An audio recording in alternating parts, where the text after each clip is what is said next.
Things hadn't been right in that house for quite some time.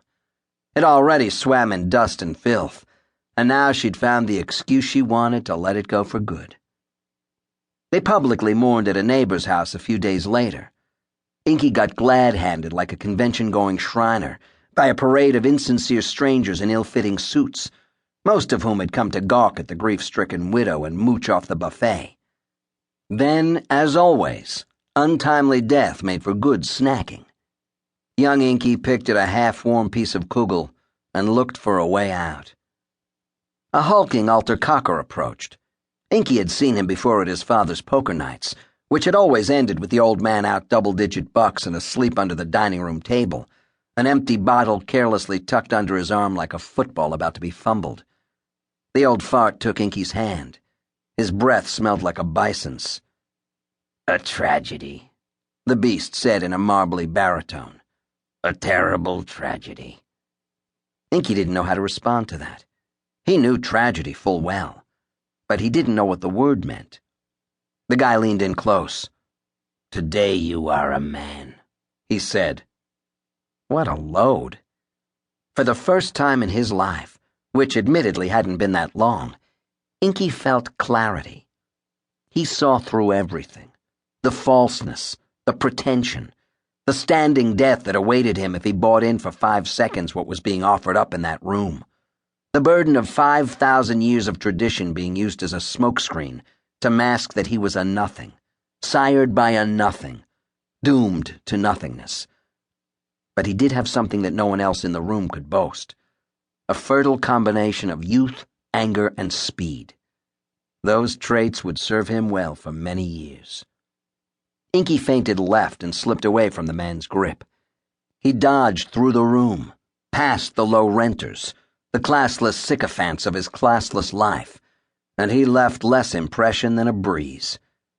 His mother, sitting in the corner simultaneously bemoaning her lousy fortune and lost in a haze of boardwalk memories, didn't notice a thing. Inky launched himself down the stoop into the dead air, running past the ice trucks and the candy stores. Just another ghetto kid sprinting through the ghetto trying to escape his ghetto destiny. Running away from everything. From his luckless birth and his lousy education and his fraying shirt cuffs. Trying to forget who he was and trying to find another way of being. Along came basketball. Every sooty phone pole in Jewish Philadelphia had a peach basket on it. Every alleyway was filled with the thwang of leather on asphalt, or in the less developed neighborhoods, the mellower sounds of leather on dirt. And every boy worth his bar mitzvah legacy wanted to play. On that day, the day when the world put his father's memory to rest for good, Louis Inky Lautman joined their number. He came upon an alley. There, 5 boys, a couple around his age, the others older, and all taller than he was, were taking turns and taking aim at the basket. But they clearly seemed bored. Inky stopped and watched. He was many blocks from home. These boys wouldn't know him from Greenbaum. The ball got away and rolled to Inky's feet. Inky stared at it as though it had just fallen from the sky. "Hey, Shorty," one of the boys shouted. "Me?" Inky said. "You gonna give us our ball?" "Sure," Inky said. Inky picked up the ball.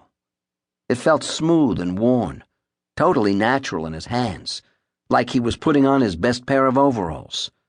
"Throw it, you ass!" Inky drew back the ball to his chest, crooked his elbows, and shot a decent-looking bounce pass down the alley. The boys looked impressed. Inky had no idea why. "You play?" asked another boy. "No," Inky said. "You want to? We need a 6th. "Okay." "Why are you wearing a tie?" "My pop died." "That's too bad." "Yeah." Inky stood there, looking into the alley. They threw him the ball. He didn't know what to do. "Bounce it," said the kid. Inky did. Again. Inky loosened his tie and dribbled in. Within a minute, the tie was off and lying on a trash can lid. A minute after that, Inky was in his shirt sleeves.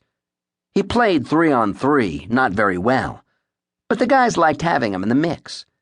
He picked up the rules easily and was fast enough. Inky had the instinct even then to pass the ball, to scrap, to dive to the ground, to put his kneecap where it shouldn't go.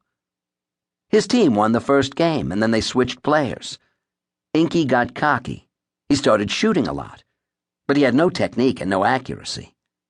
This time his team lost. The seeds of a basketball lesson had been planted. They played until the street lamps came on, 5 hours or more, and then a little longer, until the kids' moms came out of nowhere and dragged them by their ears toward home. But no one showed to drag Inky home. No one ever would. The kids left the ball behind, and Inky shot it until the moon shone over the rooftops, and then he shot a couple hours more. From then on, Inky, untethered from adult supervision, spent his voluminous free time in every alley and on every playground he could find. He worked the leather. When he needed a ball, he stole one. When he couldn't find one to steal, he took money from his mother and bought one. He practiced shooting until his fingernails bled, and he dribbled until blisters bloomed on the heels of his hands.